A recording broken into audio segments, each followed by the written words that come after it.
tudakijijwe nica mu muriro izaje. Ariko imirimo Yesu aha agaciro abavuga ngo uzadukurikirana uzagenda iduherekeje ni imirimo myiza yose twakoze ariko twarakijijwe. Mwavuga ngo amen.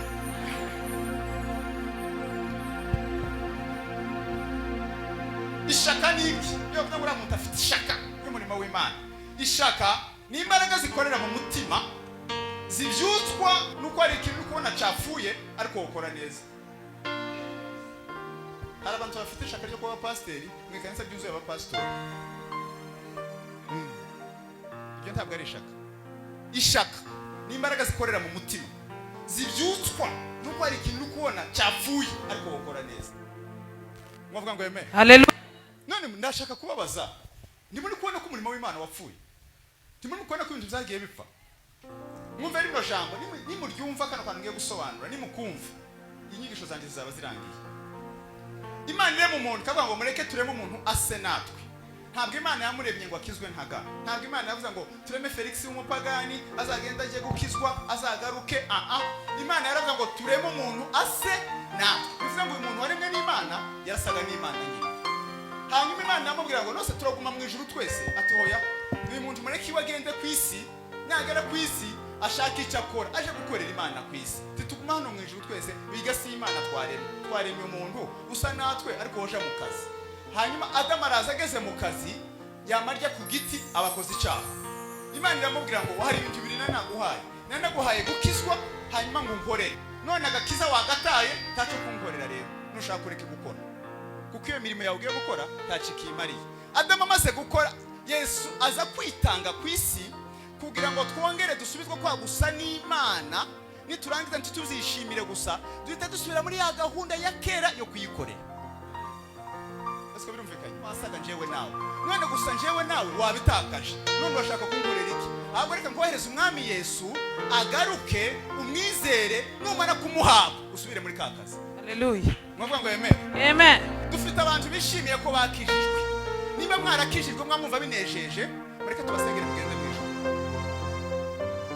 Mwisi ntabwo ari tere y'abakijijwe. Ni tere y'abakijijwe bafite icyo bagomba gukora. Niba ari gukizwa gusa ntabwo ugomba kuba hano kuko Imana icyo kurinda ngo muzitongane n'abantu. Iki kurindiye niki nakazi kawe kugira ngo imirimo Imana yose yagutegetse ku isi numara kuyikora uzoyisanga. Hari ikirenze gukizwa. Ikihe gukizwa ni perime ni uburenganzira dusubizwa na Yesu kugira ngo twongere dusubire mu kazi. Mwavuga ngo amen. Kofi agomvise kumva cyane bivuze ngo bivuze iki? Bivuze ngo ikintu cyakagombye kutunezeza nuko dufite agakiza ariko kano gakiza kandi katumye twahawe uburenganzira bwo gusubira mu Imana yaturemeye.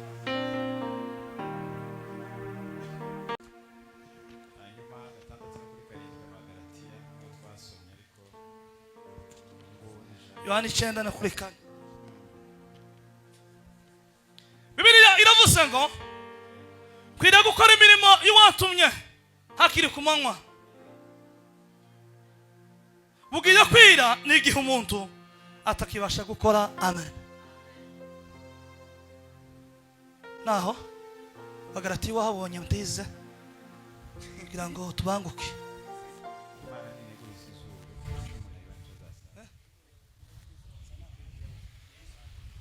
Bagaratiya 6:7. Bibiliya iravuze ngo Imana ntinagurizwa izuru kuko ibyo umuntu abiba ari byo asarura. Sema amen.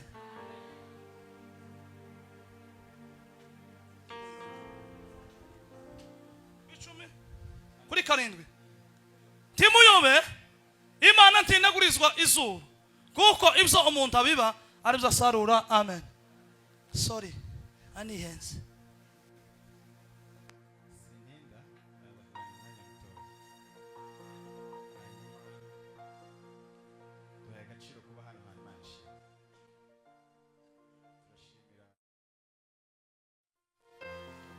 Twakira ushumba mwarakoze guhaguruka mu rugo twari dufite gahunda muri KDP ariko batubwira ko tuzamara weekend zibiri indi weekend tukayimara hano.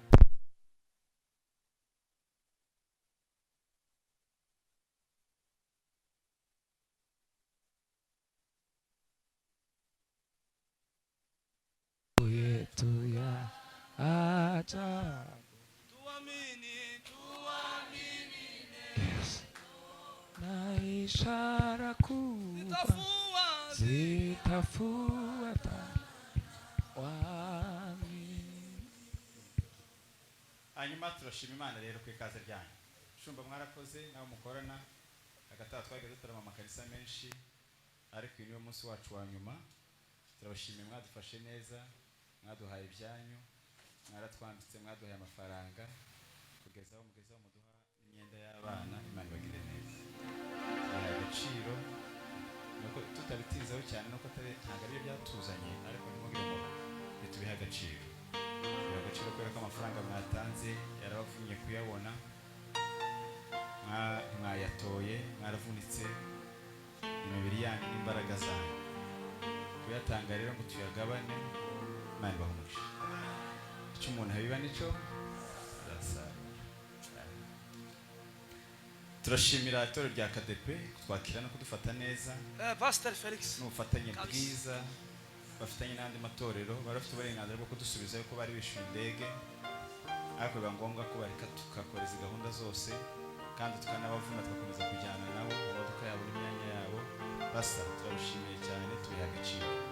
Mudamu wawe nabo mukorana, Imana ibagire neza.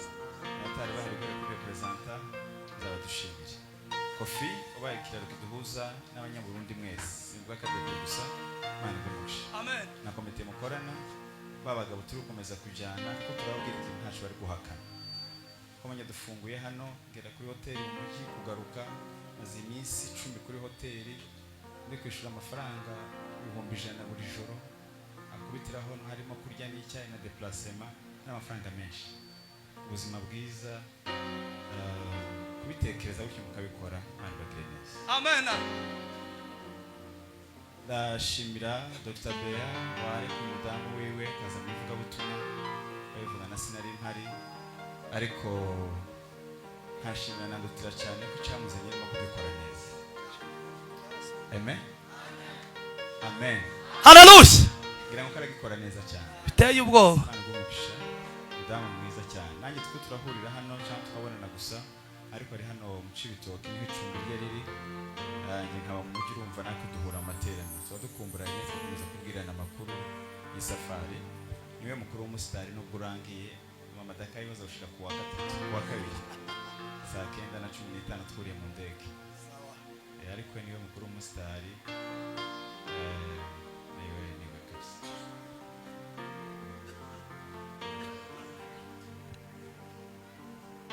Twishimiye kubona abandi bakozi b'Imana batandukanye mwese muri hano. Turi inshuti ntage ndondora umwe n'umwe, turakundana murabizi. Twabanye mu buzima bwinshi, abatwakira mu matorero yabo, abari kudutaramira, bagendanye natwe, umugisha kubana nabo. Mwakoze agaciro ibingibi ko muri hano. Imana igire neza. Naza ngira ngo wenda nituza hano bamwe muzosigaraho mwari muri ko twabonanye benshi hariya, ariko namwe Imana ibagire neza. Mwagize neza kuza gutarama, muri benshi muraberewe, niko gaciro kacu no kubabona twagana ijambo ry'Imana. Hano rero RF ijya kuko dufite teme yitwa gusenga, ariko ahangaho dufite teme ntago bayimpaye, ariko niyo umutima wambwiye ko tugomba kuganira ijambo ryitwa gukorera Imana. Gukorera Imana. Kwa gatanu twaganiriye ko icyo umuntu yibacaza zasara. Tubabwira ko imbuto ushaka kurya ari ugomba gutera. Iyo mbuto ushonje ari uhinga. Nimba ushaka ko abantu bagukunda, wohinga imbuto yo gukunda abandi. Ushaka ko abantu bakubabarira amakosa make wakoze, ukubabarira abandi ayo bagukoreye, iyo mbuto witeye uzoyisarura. Ejo twavuze intego ibintu bibiri by'imirimo myiza. Twavuze ko nako tutashobora kwitangira Umwami Yesu. Ntawe usubira ku musaraba ngo bamutere imisumari, ariko byibuze wamuririmbye araza ngo ngenze amukorera mwitura ineza yanduye. Mu ntege nke zawe cyangwa mu mbaraga ufite, nta kindi yese gushaka ni ugukoresha iyo mpano y'Imana yaguhaye neza, uzaba umwituye. Cya kabiri twavuze ko urukundo dukunda Imana ariko rudutera kwikorera. Udafite urukundo gukorera Imana biragoye. Mu gitondo simbitindaho twaganira itorero, babwira ko abantu bari mu nzu y'Imana. Mwavuga ngo amen. Imana bamugisha. Ndagenda nzamura ijwi. Tuganira ko abantu bari mu nzu y'Imana, icya mbere no gukizwa, icya kabiri ni ukugira ubwenge, icya gatatu ni ikigiye kuvuga cyitwa gukora, icya kane ni imikoranire myiza. Ukamenya ko utari wenyine, umuntu utwaye imodoka ukareba imbere ukareba n'inyuma kandi, kugira ngo ijambo ry'Imana cyangwa umubiri wa Kristo cyangwa umurimo w'Imana ukomeze utere imbere. Rero turashimye rero, reka tuganire ijambo ry'Imana. Deni ufite mikrofone? Jewe nzamuririmba, nzamushima, nzamushira hejuru, vuga ibyo yakoze, iminsi isigaranye yo kubaho kw'isi, nzamukorera mwiture neza ye. Iminsi isigaranye yo kubaho kw'isi, nzamukorera mwiture neza ye. Twazamura ibiganza ngo Haleluya. haleluya. Twazamura ibiganza ngo haleluya. Haleluya. Hari abakozi mu buryo butatu. Hari abakorana n'Imana. Biraravuze ngo twebwe dukorana nayo. Abo ni abantu bakorana n'Imana. Aba kabiri ni abakorera Imana. Abakorera Imana mu Kinyarwanda cyiza ni abantu Imana yo kwemera ko bakoresha impano zabo ariko badahagaze mu kuri no mu mwuka.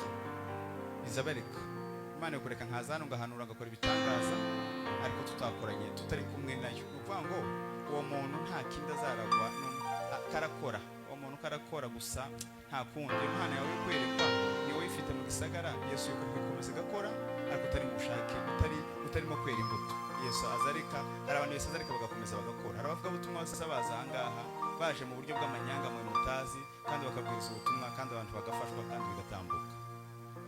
Aba gatatu ni abandi b'abacancu na mercenary. Iyo biremeye akazi, bahimbye akazi, baravuze ngo Ev.Felix ko bazabaza ahangaha n'urugero, barangiza ko nza mbona bazabahereza ifaranga. Wahimba akazi agatora igitabo agasoma kandi akabifata kandi bigakunda, ariko yahimbye akazi.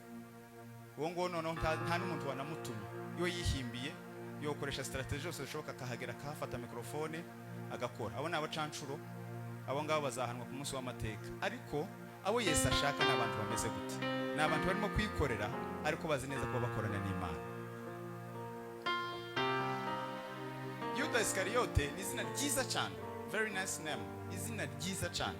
Ngoma ndakwegereje, ni izina ryiza cyane. Iyo uvuze ngo Yuda Iskariote, Yuda ni ukuramya, esi ni igiheburayo, ni ijambo risobanura ngo ni ishi. Ishi birasobanura ngo umugabo. Kariote ni nko kuvuga ngo kumutakura. Yuda Iskariote ni wa mugabo w'umuramyi wo kumutakura, wa mugabo w'umuramyi w'Ikariote. Ni izina ryiza cyane. Yuda ni ukuramya, ishi, esi, ishi ni bisobanura umugabo. Kariote ni nko kuvuga kumutakura, ni ahantu.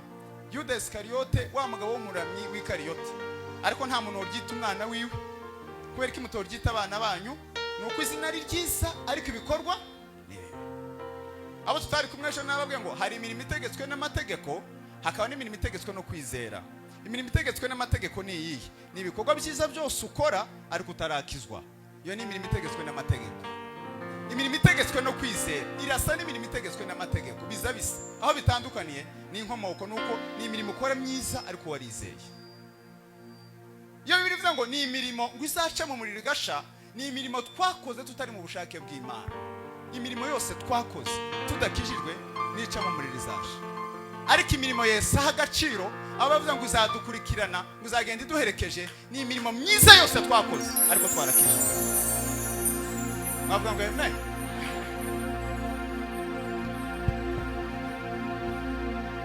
Ishaka ni iki? Iyo bavuga ngo uramuntu afite ishaka y'umurimo w'Imana.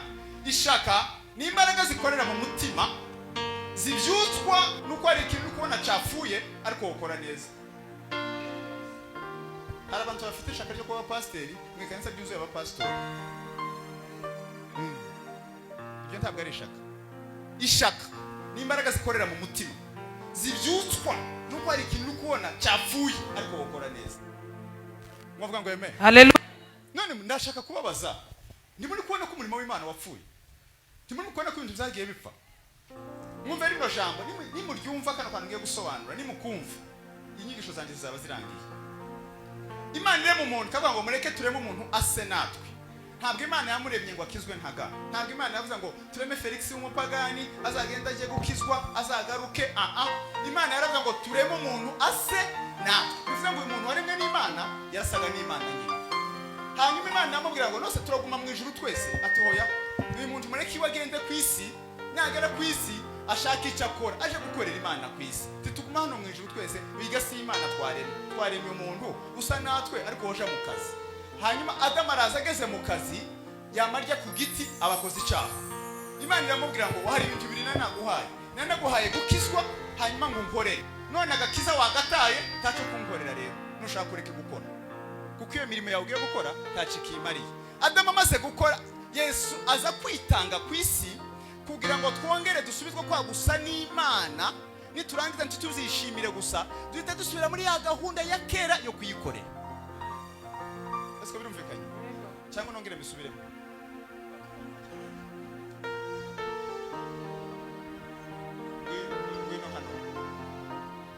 Uyu muntu Imana yaremye yasaga n'Imana.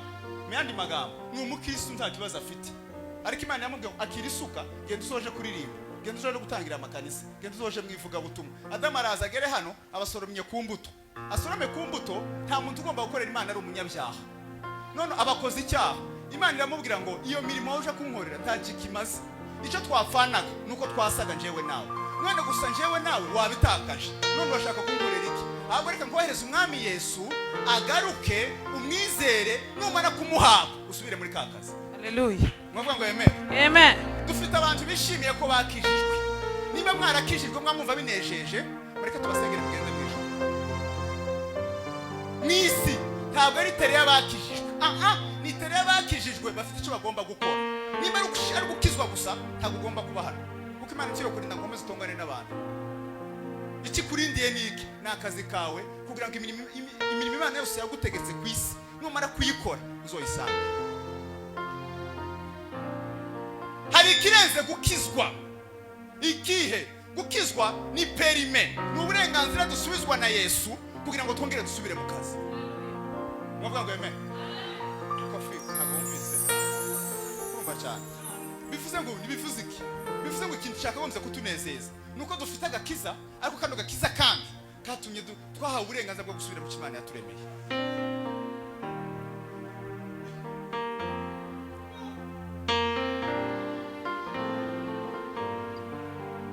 Haba amahitamo abiri, guhitamo kubiri. Guhitamo bazakubwira ngo kino giti ni bafu uratora iki, ukavuga ngo ndatora kino giti watoye. Akaba amahitamo ya kabiri bazakubwira ngo kino giti ni bafu uratora iki, nta na kimwe natoye, nako ni ugutora. Kuno kudatora nako watoye kutitora.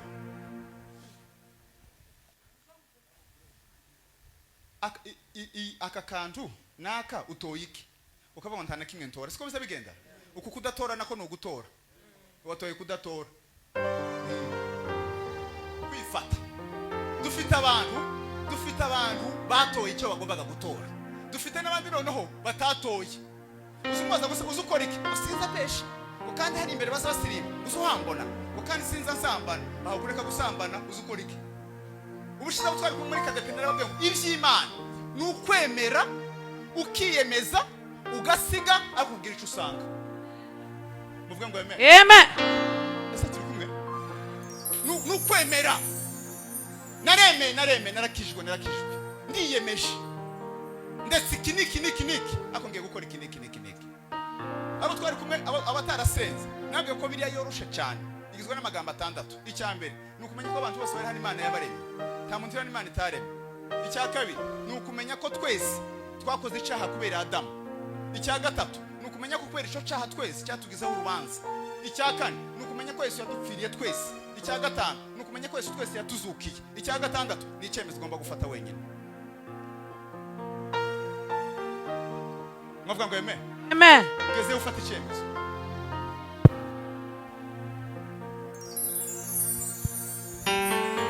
Ndagutanga utugero ndagenda nubaha twinshi. Icya mbere rero, impamvu ya mbere tugomba gukorera Imana nuko ari intego y'ubuzima bwacu. Nego.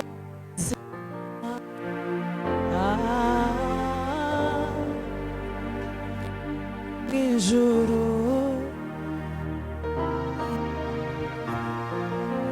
mahoro y'umutima na yawe n'isezerano ridashira. Biraza gutanga igitabo cya Mariko. Rero ushaka kurengera ubugingo bwiwe azabura. Umuntu ushaka noja mwivuga butumwa hari igihe bagenda gukena gutya n'iyandi no gufiza. Ahubwo ibyiza nuko ukora ivuga butumwa ukazofaranga icyo ugomba gukora. Bahe rwa rugero. Agakobwa kanje kakandi ndababwira. Sino kwambura agakote. Kambangamiye cyane kandi aho nje kugirira icuye mwebwe mwafuye. Kubera ko icuye nabangamiwe sinasi. Agakobwa kanje karambashije ngo papa narakabashije ngwino hano ndagushaka. Ushinzwe iki muno? Karambira ngo nje mushinzwe kurya no gukina. Nati hanyuma mama ashinzwe iki? Mama wawe ashinzwe iki? Ngo mama washinzwe guteka no gukoropa.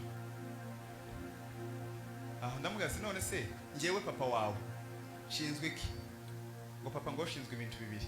Ibi gusoma Bibiliya. Nzamana usoma Bibiliya muri salo ngo no mu cyumba. Ikindi cya kabiri ushinzwe gutegereza ibiryo gusa. Nzambona. Ati utasoma Bibiliya inza numva wicaye muri salo ngumva mubwiye mama ngo naguhica. Hashira umwanya ngo bazane ibya saa sita. Hashira umwanya ninjoro ngo bakuzane ibiryo. Nta kintu wokora muno.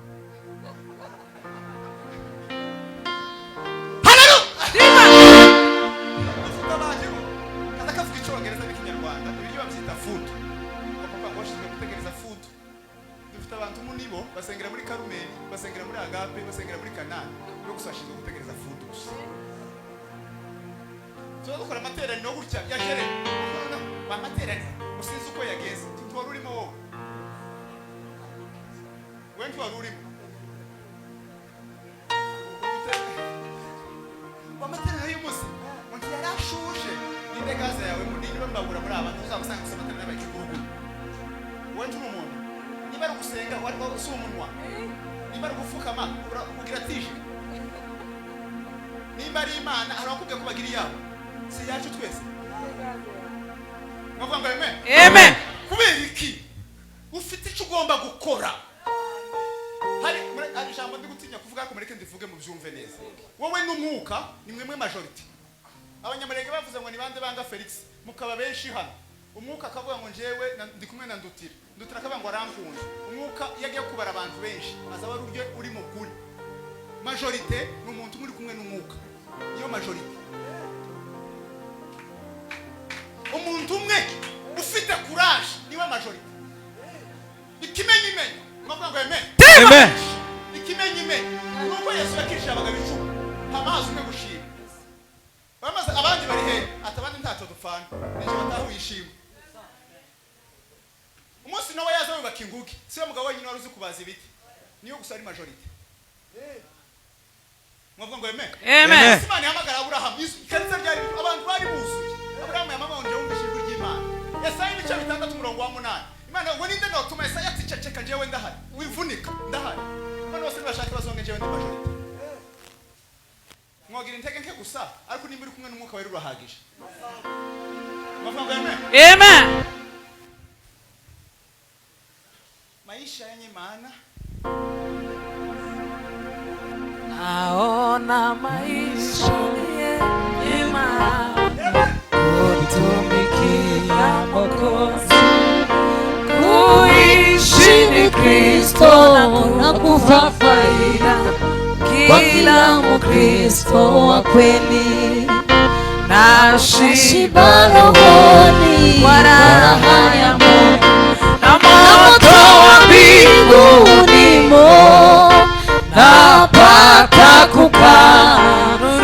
nuruni kabisa, na nuruni Yesu Mwokozi. Amen. gusa nuko utarabimenya ariko urahagije. Abantu vuga utumwe bureka ngarikomeza. Umugabo umwe baramubwiye ari pasiteri w'iparuwase. Umugabo umwe asengera umugore. Arangije gusengera umugore aramubwira ngo Mana uzompa umugore mwiza umukristo. Imana imuha kwa gatandatu bakora ubukwe n'injoro arapfa. Arangije aravuga ngo no mugore ntabwo ari abadayimoni bamujanye. Kuko no mugore gana namusengeye kandi Imana yamumpaye. Ni Imana yamujanye. Tidukizana. Ajya kuri polisi. Ati kuje kuri polisi niki? Atari umuntu wanyiciye umugore nindi ni Imana. None ngiye convocation ayizanye mu irare muno. Ati Imana isa turayifunga gute? Ati ndayizana urayikura ni muceceke. Aja muri mitonde. Kuja kuri pasiteri wawe. Sinza komeza kumva hano wowe wivugisha ngo korana n'Imana. Ngo nawe wita uvuga ibyo sebuje yakoze. Tuzagiza gukomeza kwivugisha ngo muri abakozi b'Imana muri abakozi b'Imana. Ngo nawe wita. Amen. Wima. Komeza musheho ngo tubahe kabiri. Ngo wita. Ngo n'umusaraba. Ngo wita. Umusaza mwiza w'umunyamwuka we araza hagere niki cyabaye ati cyo kubwira makuru uyu mugabo mwamwe ukora uyu mugabo yarashatse none umugore arapfa kandi sobuja niwe wamwisha ukorana n'Imana si turakora abandi baza batoroka iyo bageze abandi baza batoroka ngo araza kusubirana nyuma ngo nugukiza amagara ngo ibintu byo mwisi no kugira makenga ukagira n'ubwenge ukaza sose kose umugabo w'umunyamwuka aje mu cumba aravuga ngo manaze bareke nje kuyibaza sasa anatufunulia habari za maneno yatakayotokea kwa mwisho wa dunia, anayasema yote anayoyasikia,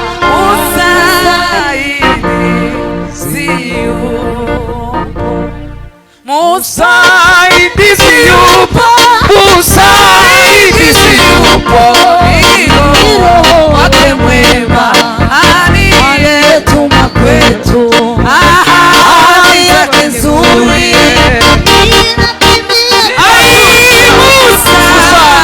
Musaidizi yupo.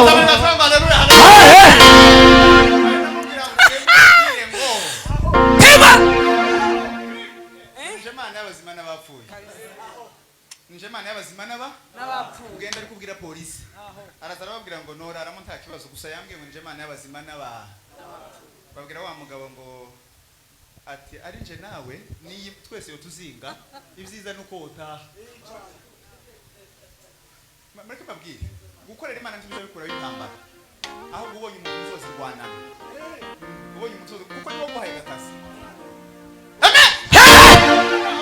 abantu nuko mwihamagaye abantu muri mukwirwana nuko mwihamagaye nimba Imana yaguhamagaye waretse sobuja akarwana nimba Imana yaguhamagaye waretse sobuja akarwana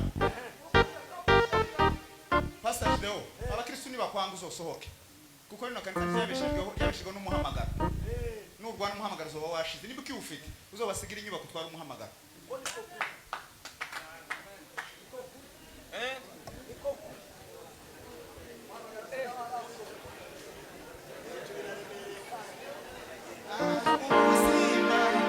uzima n'ubwa mbere, feza n'ibyambaro n'imigisha y'abariyo, ibyo yakoze nibyo bikomeye, uri umunyamahirwe ubwihumeka. Haleluya. Sintinde ngiye gusoza ikanisa riza ritangirira mu migambi uzo wicara ubundi nuje no kwirura mu ikanisa tukazira ko bafitemo amakaro uzobaza pasiteri ko ryamujemo niho ikanisa rikomeye ryajemo amakaro rikomeye ko ryamujemo umubaza si pasiteri ubu byatangiye gute byaje gute akubwire ngo ABCD iyo rivuye mu migambi rizarisha mu bikorwa iyo rivuye mu bikorwa rizarisha mu gukura izo step gusa zitatu mu mugambi umutima ukazurigenda rwango ngira ikanisa mu mutima zo kubita ingoma wakubita ingoma ukabura itangiye yamara kuri tangiye kizo kweko ko Imana yaguhamagara igakura ukagenda ukarisika rikazokura abarundi bakarifata rigakomeza rigakura. Tugomba rero byo kurwana mwe n'intare muza kurwana ntabwo ari umurimo w'Imana. Ni ibiti muza mu Rwanda ntabwo ari umurimo w'Imana kandi ibingi byazanwe n'umuhamagaro. Umuhamagaro w'ibingi kandi Imana ihamagaye umuntu. Izimuhamagara mu bice bitatu. Igice cya mbere iziguhamagara kanya gatoya. Yabwiye Filipo ngo zamuka urahura n'umuntu w'inkone muganira amakuru baraganira aramubatiza baratandukanye. Umuhamagara w'akanya gatoya. Umuhamagara wa sezo n'umuhamagara Imana yabwiye Paulo ngo hana hasi magushaka uje Makedonia. Harya hose hari heza ariko ari Imana itagushaka. Niyo mpamvu mwebwe mwicaye aha ngaha hari ahandi muzosha. Timuzicuze rero mwaravuye aha ngaha mugomba gukora ibyo mugomba gukora. Amen. Mwavuga ngo amen. Amen. Kimenye nuko tutavukiye hano ngoma. Rero turi muri sezo. Ushaka ari imyaka 5 cyangwa 10. Ariko tukazugara muri Amerika. Mwebwe mukiriyo musenge cyane. Ntabwo iyo ngiyo iyo phrase ntabwo ari yo. Niki cyakubujije wo gusenga ukihana. Ngono garuka no korera Imana ninde wakubujije? Imana yakujanye kugira ngo wakorere Imana igwaye promotion. Hano warahasize urahifuza gutekana. Nuko utakoze ibyo ugomba gukora. Umugabo bita Maxwell yaravuze ngo igihe cyiza umuntu atokumva uburibwe gusa ngo ni gihe arimo gukora neza. Nta buribwe wo kumva. Amen. Yuhaye umuntu ishati nta ntu waza hakurya. Wakoze neza. Nta buribwe wo kumva wagize neza. Niba ari umuntu watanze amafaranga akabimva afite ko buribwe bayamusubiza. Bayagu. Bakongera wambanguka. Umuriro ba. Mwavuga ngo amen. Amen. Nimukorere Imana. Amen. Nimukorere. Ni intego y'ubuzima bwacu. Duhari ngo dukore. No abantu bari gusa nkaho bari muku. Je nagize akantu k'intambara kamwe. Noneho abantu bazambona mwivuga batuma kabana bakabaza bakondananutse bakabona nta kindi none bamwe basigaye babaza ati cyonyere ku mugore wiwe niko kugira ngo barebe ko umugore waje basanga niko umugore uhengamye tukashatse tagira gufatira ku bandi na nibisanzwe n'abagore kimwe namwe mwese ntabwo cyo kwicuza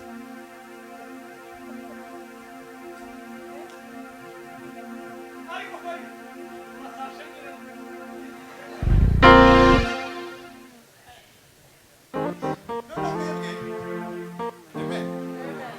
umugisha ukomeye n'ivyo Imana izidukorera. Umugisha ukomeye ntabwo ari ibintu Imana izidukorera. Ni Imana kukwemerera ko wayikorera. Umugisha ukomeye si Imana kuguha imodoka. Ni Imana yovuga ngo nje ndaguma mu ijuru pastor jawe reveramo. Wumva iyo Mana yo kwemera kuba niyo iri kubareveramo ubundi. Ariko yavuga ngo reka ndetse ubutwaye nzobanza. Ntabwo umugisha ukomeye ari ibintu bitenge badondutira. Ni Imana kwemera koza gusa kwivu. Niyo iri kurimba zino ndirimbo zose wawuririmba. Yesu yamavuga ngo genda nje nzoguma mu ijuru. Sinakuwa ndi kwigisha hano ni Yesu ariko arimo kwigisha umugisha ukomeye subyo Yesu yonkorera hano umugisha ukomeye nuko Yesu yokwemera ko mbigisha icya kabiri mpamvu ya kabiri tugomba gukorera Imana no kubera ko nibanga ryo gukomera biraravya amashaka kubwiza n'icyubahiro no kudafa bishakisha byiza bada abashaka kubwiza n'icyubahiro no kudafa bishakisha gukora ibyiza bada Pastor mwihangane nkunda bashumba cyane kandi nabubaha wo buri mwiza cyangwa wo buri mubi ngomba kukubaha kugira ngo Imana nkumugisha wo kubaha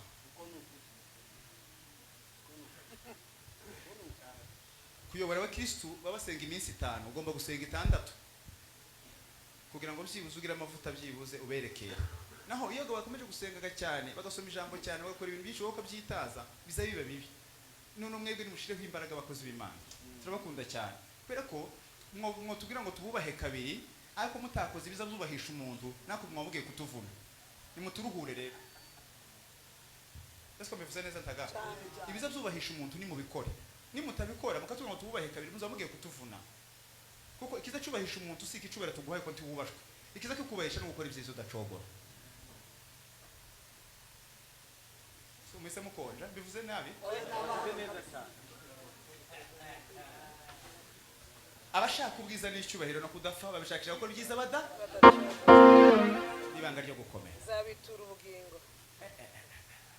Imana izokugeza ahantu utatekereza yewe nkunda kubivuga n'ukuri ntabwo nari nzi ko sinigeze nayipanga n'umunsi n'umwe ko no hagara imbere abantu bangana gutya abagabo abamama beza abatubyaye n'abatatubyaye aba intellectuel abakozi b'Imana je nigeze kwifuza kuramusa Rugira na Patrick Nzabakiza ati Nzabakiza tuworeka nkuramutse nigeze gushaka kuramutsa ndutira ari kumwe na Gatore aramwe ngo nimbe ngiye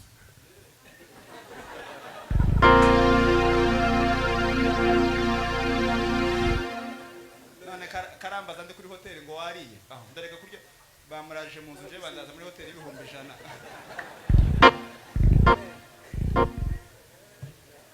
ariko Benshi we amen nige kutabana imfane nigeze kugerana mu 2012 ntimwabimenye mwese mu 2012 nigeze kugerana mwese ntimwabimenye niko bizabigenda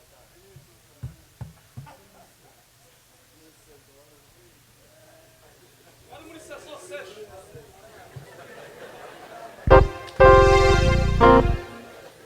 maisha naona nigeze nifuza kumuramutsa kaza ngo nime ndetse nta mwanya afite ako nigiye ntabwo ari ubugome yari afite ntabwo yabikoze kubera ko asuzuguye nyine ari Imana izi kwimana hari igihe Imana yagiye nyine biza byanga tibikundi hari mandi nimba giswara umwanya muto soze maisha yenye maana nikutumikia Mwokozi, kuishi ni Kristo na kufa faida kwa kila Mkristo wa kweli, nashiba rohoni kwa raha ya Mungu na moto wa mbinguni napata kukaa nuruni kabisa, na nuru ni Yesu Mwokozi. Amen. Simrana migono ngira kandi ngakangahe none nje ndi usoka mareke babwira utundi seba nishimye kubona ari yagiye uriya mugabo twigeze guhura na Kivari noneho ndi bujye mwivuga butumwa imusasa ngira muri hangana bivuge nta kibazo nubwira ngo twige nta bikomere mfite ndangije mpura madame arwara bivuga ko ivuga butumwa ndijamo ku cyumweru mpageze muri ministeri ayoboye mwiriza iminota 30 iwe ahakura ishusho imubwira ngo uzuzi musasa noneho abantu miri musasa abantu kubera kutamenya banje impaka ati umuntu muramuzi ati ntitumuzi bifata igihe kinini kandi pastor kere yamvugishije neza bigera ku rwego umukutano wenda gupfa bamwe ati ntitumuzi nta kosa dufite ariko umuntu ntitumuzi bakumva kuri YouTube bamwe bavuga ati je ndumva yoza abandi sinoza pastor afata icyemezo ngo kere nabwiye umushitsi anga mareke babwira kandi ngamara ko mutubwira ngo tuzogaruka muzotugarura kandi mwatubeshe bituma Kenya kandi mukitubesha kandi batatugara zira desa dolar sazinyereza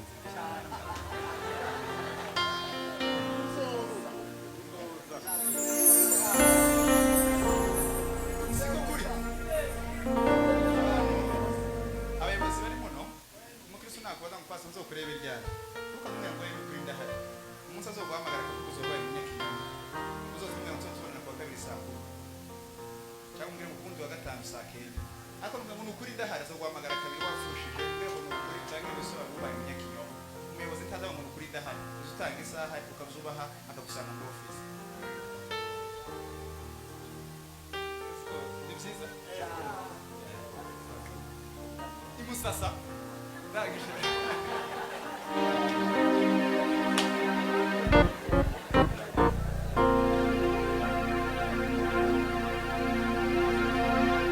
imusasa mpageze mugaruke n'igipinda ariko kugira ngo twumve ijambo ry'Imana mu mwobwa ngo amen noneho imusasa pastor avuga ngo uzaze ariko narababonye hamaze gusenga abantu bake kubera ko bababwiye ngo umuhungu wawe uza ngo nagahungu gatoya mukagisirimbere ngo bazosirimba mutari kandi ndigisha gashko mwamumbora mwumve kayo makuru kutazagenda ati nagahungu gatoya kazosirimba gusa mutari hamaze gusenga bene abagabo bake abandi baza gusenga kwa gatandatu babikurura bene abagabo bareveraga bafite kamanesansa abiri ya theology bavuga ati kwa hegima yibare babwiye ngo numara iminota 20 ntacu urumva ntacu zo bikicumvise ngo nshaka tuzogaruka ubutaha niko bose barazaga gusenga umunsi wa kabiri barafatwagaho bukeya ku cyumweru barafatwa barangije barambwira ngo tuzove kwa mbere tugeze kwa gatatu nta mwanya mfite ngo tuzogeze kwa kabiri nta mwanya mfite gusenga niba turi kubera iki kandi cyanejeje muri ke kibabwire nanejejwe n'umugore wari ufite umwana wari urwaye wari umaze amezi 4 ndi kwigisha kwizera umutima namubwira ngo no jambo n'umuhungu avuze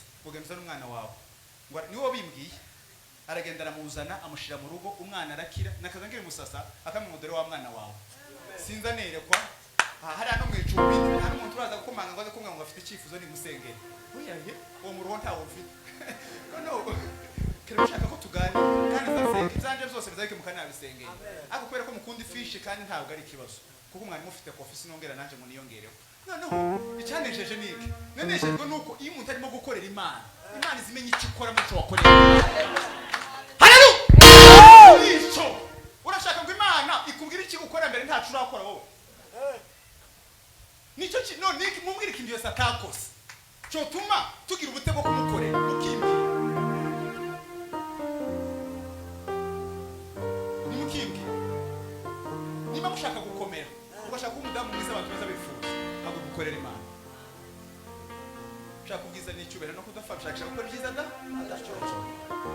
cyakabiri icyagatatu nubwo ko Imana izatwingorora niko abigishwa bose ngo ariko mbabwiza ukuri ngo kuri no si muzahabwa inshuro 100 kwijana no mwijuru muzahabwa ubugingo Imana izaduhemba Imana izadu mukore neza mutagonoma Imana izaduhemba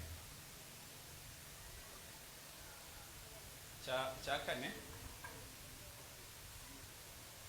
muri Mariko ibice 10:29 cya kane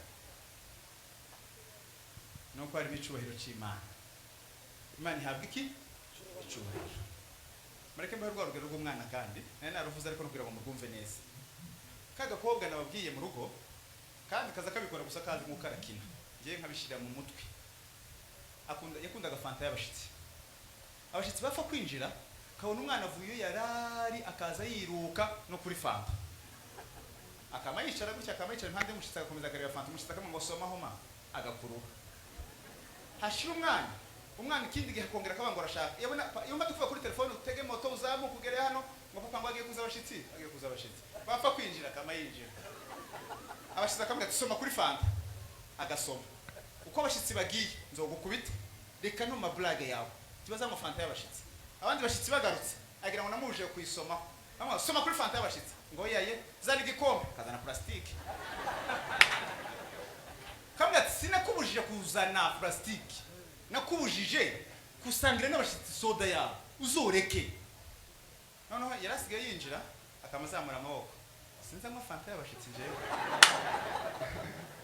so nicoga nashaka abashitsi gabagende niri jambo uzoreke niri ngiryo ko tuzuma fanta y'abashitsi uzuceceka wowe uzoza winjira wicare uceceke tusabe tubaguhewa nibaguha bange tunavuge ngombwa ngo yeme none ko tugeze ahantu usigara umubwira ngo uretse ko fanta ma akangoye murakoze paraza kumureni yanjye ariko nyine hakabura ubanza kwa kuntu uzerekeza nk'abashitsi gutyo kubise nkirira kuva umuntu arankuruye ni we yasoda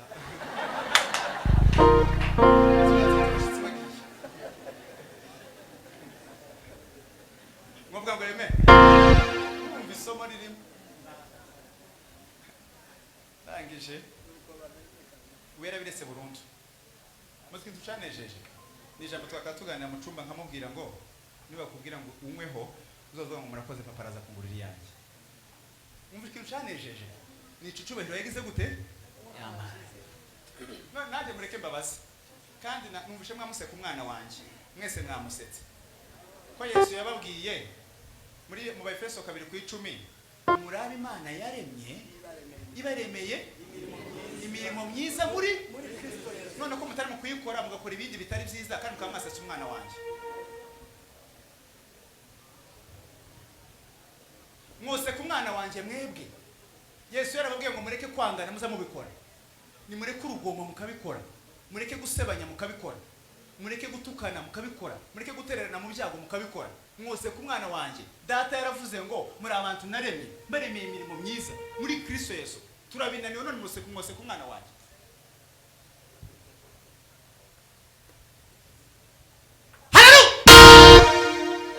ko mwagize muri hano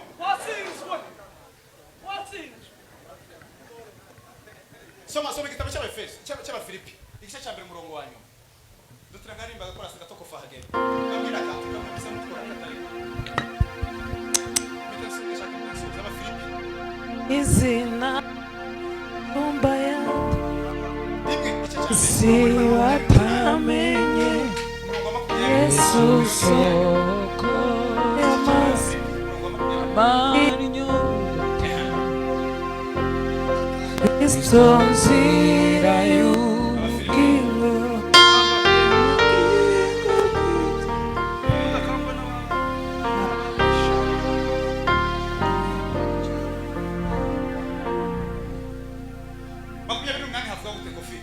makumyabiri n'umunani mudakangwa n'ababisha bo mu buryo bwose ubwo butwari bwo kudatinya kwanyu kuri bo ni ikimenyetso cyo kurimbuka kwabo. nshaka kubabwira wogira nyogosenge w'umurozi wogira nyogosenge ukwanga wogira so wanyu ufite ubugome wogira inshuti n'abavandimwe bakwanga ariko ntidufite uburenganzira bwo kubasuzugura. Niba uca mu gitondo shanga n'ishanga mu mwuka uri umunyamwuka mu muhanda shanga baramutse gute iyo abonye ikuntu yakurariye ku ijoro akara n'ukuntu mu gitondo umuhaye icubahiro uwo mushizeho ikimenyetso kigaragaza ko azorimbuka natihana. Ariko abantu kubera kudakwigenga mama ni mama andarire ku ijoro mu gitondo baramutse neza mama wanje ngiki kirato nguyu mwene mwubahe nka mama Imana izambuwe umugisha. Ariko azareba ukuntu yandariye ku ijoro avuga ngo Felix ntari buramuke akabona ndaramutse kandi muramukije neza nk'umubyeyi wanje bikamubera ikimenyetso cy'uko azarimbuka natihana. Timucurika intambara mu mwuka ntimukayirwane mu mubiri, intambara mu mubiri ntimukayirwane mu mwuka. Mu mwuka bazarwana intambara mu mwuka, mu mubiri mukarwana intambara zo mu mubiri. Ese ko birumvikanye? Cha. Icyanyuma soza gukorera Imana ni ikimenyetso cyo kwizera. Ni ikimenyetso iyo umuntu atanze amafaranga abo twari kumwe ejo pasta twarababwiye ngo ntimukaza mutanga amafaranga ngo Imana irabaho umugisha. Oya ayo mwatanze mwayakuye ni umugisha Imana yabahaye. Rero nimutange kubera ko Imana yabahaye umugisha. Timukine rusimbi ntimukaza mutanga imyenda ngo Imana izabambika. Iyo ngiyi ibiri wari ufite n'Imana yayiguhaye wora wowe itanga utakibazo. Yesu umva no rugero rundi ndasoje kacirana machine kugira mubone ko nsoje. Yesu yambutse inyanja y'Igalilaya. Twavuga ngo amen. Yesu yambutse inyanja y'Igalilaya. Amaze kwambuka inyanja y'Igalilaya asanga umusazi. Tugiye gukora imibare. Amaze kuhasanga umusazi wari maze imyaka arwaye. Umusazi murabizi ko Yesu ari umusazi yahuye nawe. Hanyuma wa musazi ibisazi byari birimo biravuga ati ntutwice ahubwo tujugunya mu ngurube. Siko byagenze. Ingurube zingahe? 2,000. Ejo bundi mvuye i Rusizi mu minsi yashize. Nawe n'igikamyo gifite ingurube mu muhanda wacitse cyakinanirwa kugenda. Noneho giparitse ahantu. Noneho nsanga harimo ingurube nyinshi. Mbaza nyiri ingurube, izi ngurube ni zawe? Tie, ingurube igura ngahe? Ati 100 z'amanyarwanda. Umutima wamubwira ati fata nka zino ngurube imwe igura 100 ukube na za zindi zaguye mu nyanja kubera ibisazi byo muri wa musazi. Noneho ndakuba 100 guko ingurube 2,000 sanga ni 200,000 z'amanyarwanda. 200,000 z'amanyarwanda. Ako ndavuga Yesu yatakaje amafaranga menshi. Aya niyo mafaranga uno mugabo nyiri ingurube yahombye ku musazi umwe. Nico kusana nshaka kubabwira. Mwumva amafaranga Yesu yemeye kurekura. Aravuga ati zino ngurube zihwanye n'amafaranga 200,000 z'amanyarwanda. Ahubwo zose zoja mu nyanja. Ariko uno musazi akagira gute? Kubera Yesu yaramukijije. Yaramubwiye ngo wasaze igihe kitaragera kurasara gute? Hari akazi kagutegereje. Ngo ukijije ngo gasubiremo. Dufite abantu basaze akazi katararangira.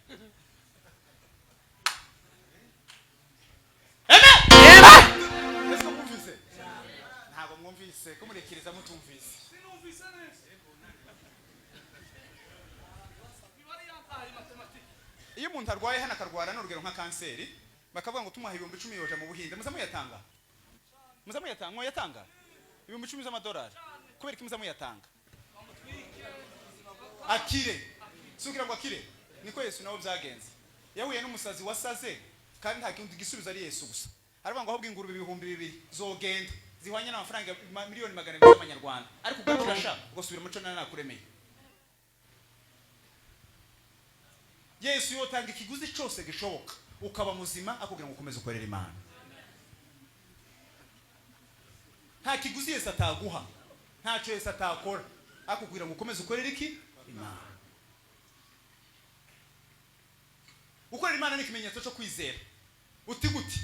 Iyo umuntu agiye gutanga igikombe kimwe cy'ifu, niho ngiye gusoreza, ntago abagitanze kwereka ifu ari nyinshi. Ufite abahungu 10 bose bafite apeti batarwaye, gutangaho ibikombe 2 cyangwa ibiro 3 byo kwikanisa ntago ari ifu yasagutse. Ahubwo niko kubwira abandi bantu wahaye ngo simbahaye ifu kubera ko ifu ari nyinshi, ibahaye kubera ko nizeye wayimpaye. Wayimpaye azongera mpereze ni singwaye ishati kubera ko mfite nyinshi, nigwaye kubera ko wanyambitse ugomba nawe kwambara. Mwavuga ngo amen. Tugira abantu bazabizera Imana nabi rero. Bizeye Imana nabi, Imana yacu ishoboye byose. Imana yacu ishoboye byose. Azambara urukweto rumwe nk'urunguru, yarangiza akarwanga, wagiye kurutwika ngo yizeye Imana, muzantaza rujugunya inyuma y'umwango. Azamanjugunya inyuma y'umwango ahangaha gutya, kutakiza gusenga ngo navuze ko Imana nitanga urukweto ntazoza. Warutaye hehe? Inyuma y'umwango. Uko niko kuvuga ati yewe hari gihe yomba urukweto mugihe tarumpaye zoba ndushogoye. Takwizera Imana kurimo iyo ni imibare. Rutwike usigare gutyo, Imana izagura urukweto. Muzamu mumboze uzone utanze k'igitenge kimwe simamwa ngo twebwe kinavuga abasigaye kuko ari ugukora neza no gukora neza cyane. Gukora neza no guhereza umuntu ufite, gukora neza cyane no guhereza udafite. Abo twari kumwe kare nababwiye mukaza musengera ibiryo ngo wibuke n'abatabibonye. Mwababwiye baranga ati hoya none murabasengeye gute? Nimubahamagara. Yesu none mubahamagaye uruki. Yesu yabwiye Yesu muri amagambo 7 Yesu yavuze atandatu ku masaha 6 ya nyuma. Mu ijambo rimwe yavuze hari ijambo yabwiye Yohana ngo nguyu nyoko ngo nawe reba umwana. Risobanura iki? Ati nje wenda giye mwebwe musigaye ni mwitaneho.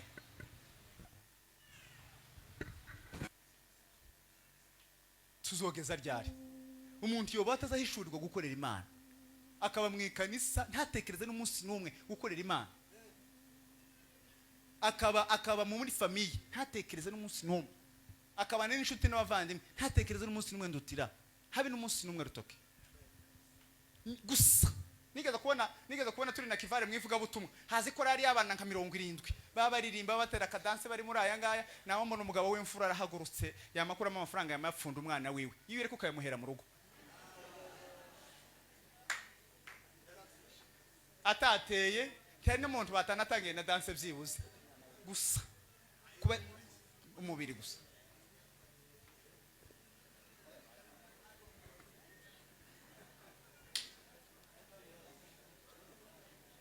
Dasoje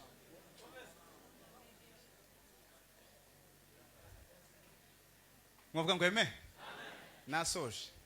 Ndashaka kubabaza ikintu bazo kimwe. Umugabo bita Steven Jobs nsoza. Umugabo bita Steven Jobs yabaye umukire wa 3 ku isi. Yaravuze ngo njewe ngiye gupfa, yari yarwaye kanseri muri 2011. Yaravuze ngo njewe ngiye gupfa ukandi nageze ku gasongero k'ubukire. Ati mwebwe musigaye ati ngiye kujya kwa muganga, shaka umuhereza kanseri muhereze n'amafaranga iwe mpereze gusa ubuzima bwiza. Uwo mugabo agenda kwa muganga ariko ati nta muntu ufata kanseri n'aya mafaranga yose ngira. Wowe urware kanseri ariko ngwe n'ibifaranga byose waramubura ko ntawe ukomeraga kanseri nubwo ntakuntu yikoherezaho ariko yaza ashaka kwigisha abantu. Ahagerera avuga ati ubwo mwayanze bivuze ngo amafaranga ntacavuze, igifite cyo kifite n'ubuzima. Je naza nshaka ubuzima ngo mbaha amafaranga naruhiye, none murayanze mwanze na kanseri. Araba ngiye gupfa, ngo gupfa ndabyemeye ngo nta kindi gisigaye ngo ndagiye. Ariko aravuga ngo muramwe murwaye cyangwa mwebwe bazima ngo musigaye ngo simbabwe ngo muzoshaka amafaranga nkayo nari mfite ngo kubera ko ntaca mari ubu nyine. Wabwo ico inama no bagira ngo azogira umuntu umurya ngo kubera ko uhari. Eme hazogira umuntu umwe wambara kubera ko uhari. Hazogira umuntu umuvuga neza abandi bose bamwanze. Umwe gusa rutoke. Azavuga ngo abantu bose bamvuze nabi, runaka yamvuze neza. Biza bimera neza. None imirimo y'ikarisa ni inzira nziza yo gukorera Imana no gukorera abantu. Niyo nzira imwe nziza yoroshe ya shortcut ya bugufi no gukorera abantu. Nuhemuka ku bantu nta mana mwokorana.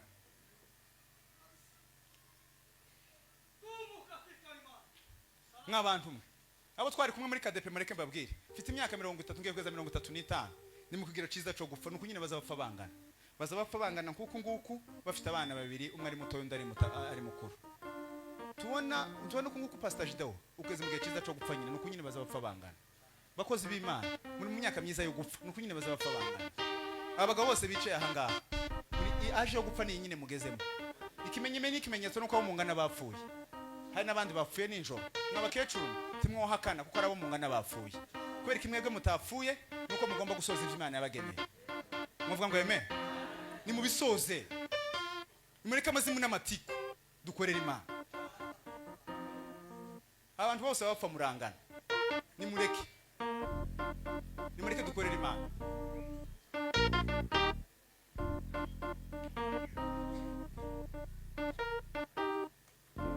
Arabana batubangana nk'abangaba bapfuye. Nimureke dukorera Imana. Kubaho no kwitegura gupfa, ariko kandi gupfa no kwitegura kuzuka. Kubaho no kwitegura uko byose bino turimo gukora byose kugira ngo dupfe tumeze. Abantu barimo kubaka amazu nugira ngo uzopfe famille ibona hisigara. Amafaranga muri kurwa muvunja aha ngaha nukugira ngo uzopfe abantu bazosigarana amafaranga. Iyi myenda uri mu kugura ukarya neza ukazumwa icaye mu gitondo na nimugoroba nugira ngo uzopfe ubyibusha umeze neza.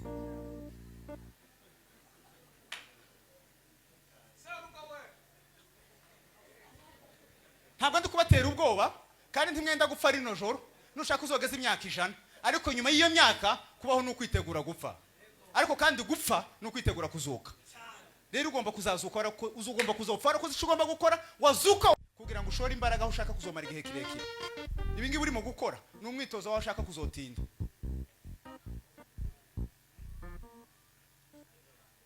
Niba shaka bareke kugutesha ibi ngibi urimo gukora nugira ngo uzoje harya nyine. Bibera aravuga ngo abezwa nimukomeze nzobahembe nyakubahemba. Abandura nimukomeze mwandure nzobahane nyakubahana.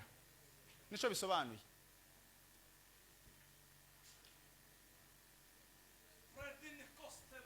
Icyo umuntu abiba nicaza azasarura. Abizogisarura. Abo twari kumwe kwa gatanu nababwiye ngo imvura ishinzwe kumeza icyo wateye. Imvura izinyagira ibigori, izinyagira ibigori bikera. Neza inyagira itabiri kamera. Nukura gusa ngo icyo wateye ari cyo kizokura. Ndasoje babaza rino jambo rimwe musubize. Mwavuga ngo yeme.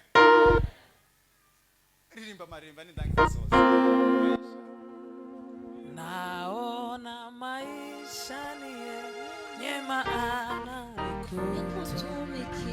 ya Mwokozi. Kuishi ni Kristo na kufa faida kwa kila Kristo wa kweli. Naona maisha ni yenye maana ni kutumikia Mwokozi we. Kuishi ni Kristo na kufa faida kwa kila Mkristo kweli. Nashiba rohoni kwa raha ya Mungu, moto wa mbinguni napata kukaa nuruni kabisa. Nuruni Yesu Mwokozi. Mwokozi aliniondoa porini, natuzwa shambani mwa Mungu. Na sasa kwa mvua na jua na mbingu ninamozalia matunda. Nashiba rohoni kwa raha ya Mungu, na moto wa mbinguni napata kukaa nuruni kabisa. Nuruni Yesu Mwokozi. Umuntu soza ikibazo cyane. Ari cyabaye?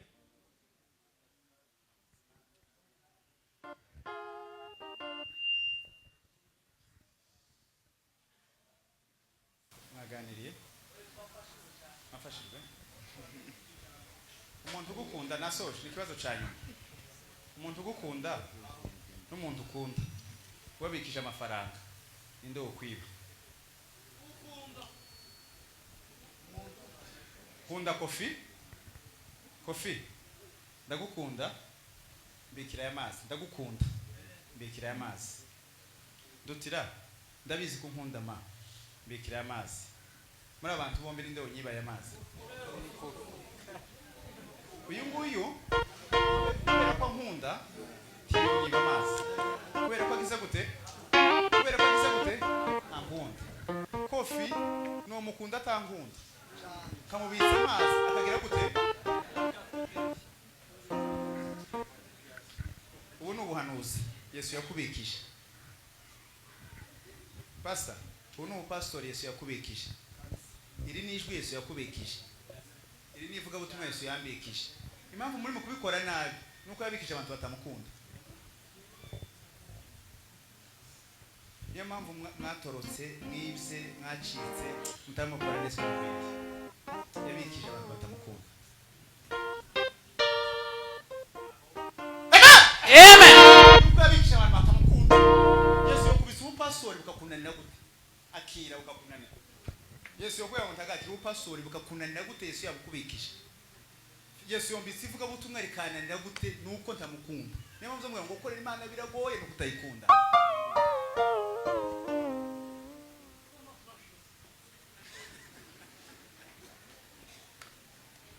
mwakunze Imana mwakunze Imana